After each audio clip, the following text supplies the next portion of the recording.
How to add music to Facebook story with multiple photos on an iPhone. Hello everyone, I am Bishaka and welcome to our channel Create, Login and Delete. Let's get right into the tutorial. Let us open our Facebook app first and click on Create Story. Here, you will be able to add photos or videos to your story.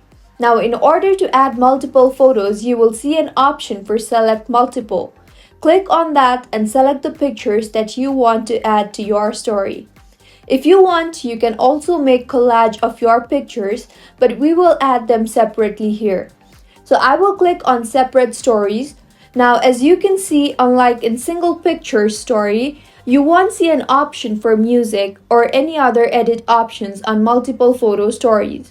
So, now to add music, you have to click on the edit option on the top right of your screen, and there you will see the music option. Unfortunately, Facebook doesn't allow you to add music to all the multiple pictures at once. So what you can do is click on the music option and select the music of your choice. And then add the music and now go to the other picture and click on edit again. And then on music. And adjust the clip from where the music stops in the previous picture. This way, you can add music in multiple photos on iPhone. If you find this tutorial helpful, do subscribe to our channel. Thank you for staying with us until the end.